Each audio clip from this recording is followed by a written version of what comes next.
Bonjour mes chers élèves. Aujourd'hui, nous allons apprendre à représenter un point dans un repère orthonormé à l'aide de son affixe. Alors, suivez attentivement.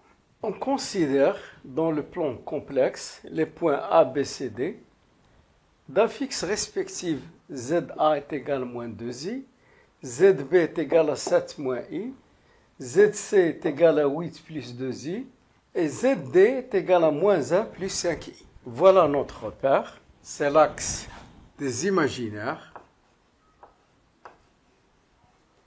D'habitude, on l'appelle l'axe des ordonnées, et ça c'est l'axe des réels. D'habitude, on l'appelle l'axe des abscisses. Alors regardez le premier complexe, ZA est égal à moins 2i, c'est-à-dire, il est écrit 0 moins 2i, c'est-à-dire sa partie réelle elle est nulle, donc c'est 0, et sa partie imaginaire c'est moins 2. Donc voilà notre premier point A.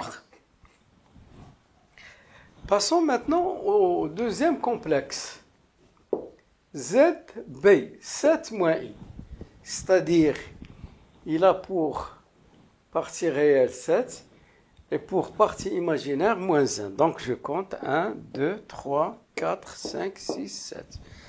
Et moins 1, donc B c'est ici. Passons maintenant au complexe ZC. Il a pour partie réelle 8, et pour partie imaginaire 2.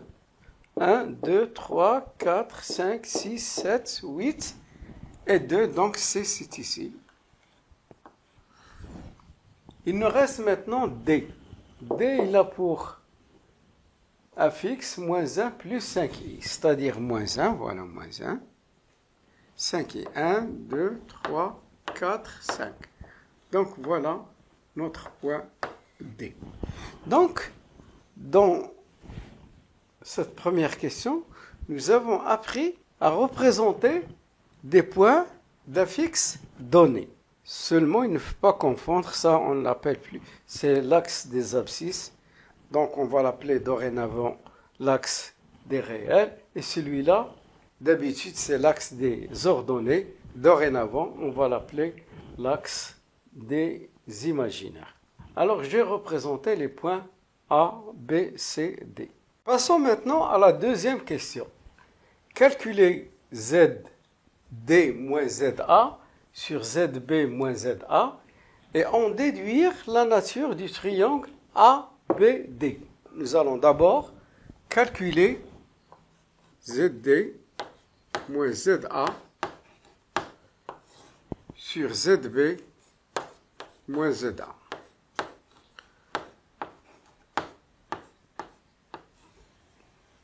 Donc je vais remplacer chaque complexe par son affixe. ZD, c'est quoi? C'est moins 1 plus 5i.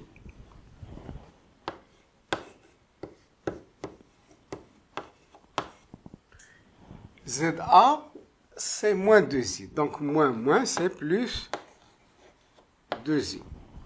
ZB, 7 moins i. Moins A, c'est plus. Donc, je vais calculer les réels entre eux et les imaginaires entre eux. Donc, ça me donne moins 1 plus 7i. Ici, 7 moins 1i plus 2i plus i. Donc, j'ai calculé mon complexe qui est sous forme d'un rapport, mais il faut que je multiplie le dénominateur par la partie conjuguée pour réduire mon complexe. Alors, est égal, quelle est la partie imaginaire de 7 plus i? C'est 7 moins i. Alors, je vais vous donner d'abord comme rappel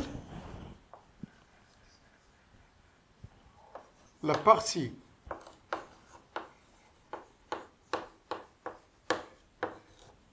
conjuguée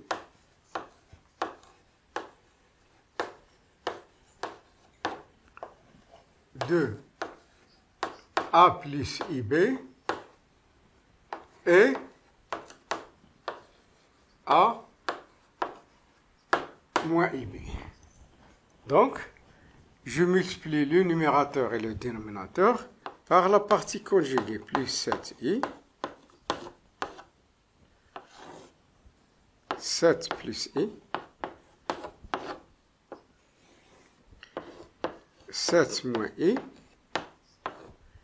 7 moins i. Vous savez très bien que dans l'ensemble des complexes, on peut développer. Moins 1 multiplié par moins 7, c'est moins 7. Moins 1 multiplié par moins, c'est plus i. 7i multiplié par 7, c'est 49i. 7i multiplié par moins i, c'est moins 7i carré. Et au dénominateur, j'ai une identité remarquable. A plus b facteur de a moins b. Ça donne a au carré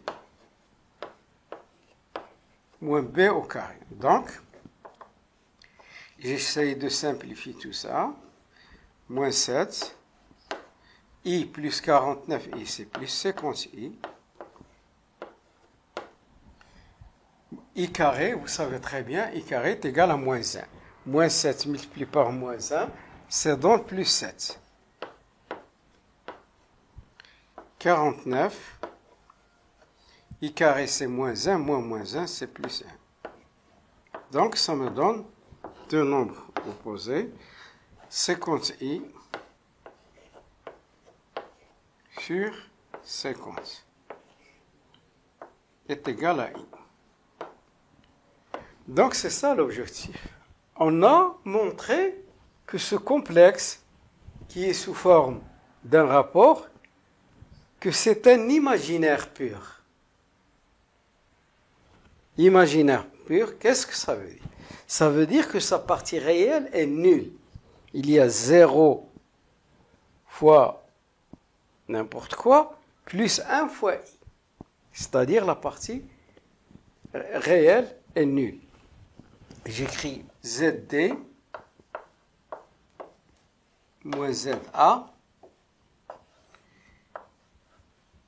sur ZB moins ZA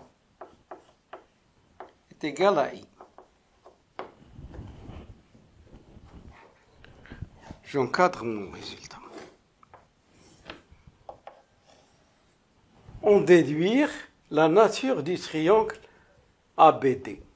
Je peux tracer mon triangle pour voir quelle est sa nature. Mais plus tard, on va s'habituer à le reconnaître sans le tracer.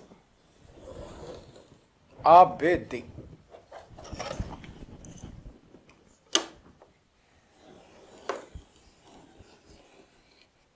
AB, et voilà BD.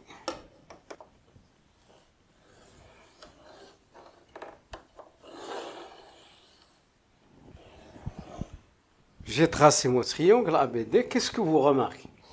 Vous remarquez très bien qu'il est rectangle en A. Qu'il est rectangle en A. Et pourquoi il est rectangle en A? Parce que ce complexe, ce rapport, il est imaginaire pur. Je vais vous montrer. Ceci est égal, le module de I, c'est 1, donc 1 cos pi sur 2 plus I sinus pi sur 2. Ça veut dire cos de pi sur 2, c'est 0, sinus de pi sur 2, c'est 1, I fois 1, c'est I. Donc, j'ai remplacé par la forme complexe. Mais, j'ai fait apparaître l'argument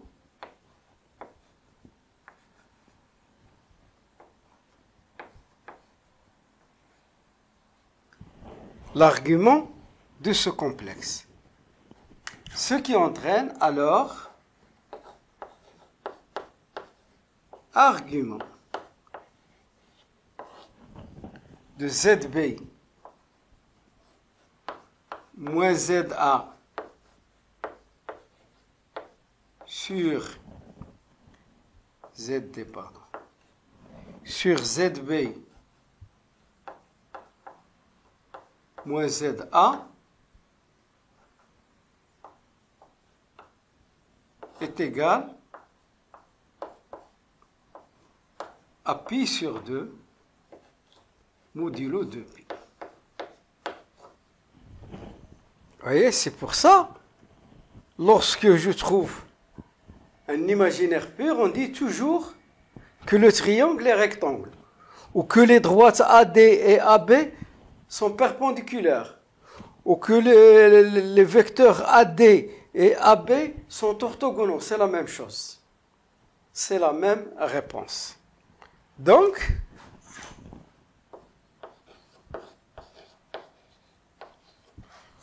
le triangle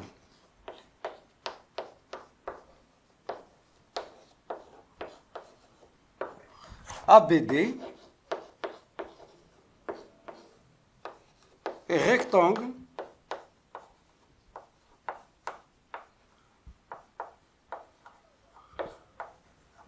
en A.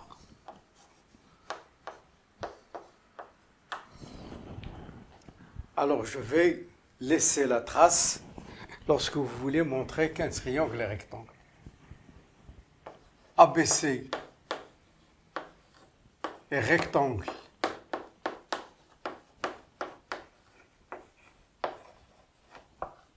ABC est rectangle en A si et seulement si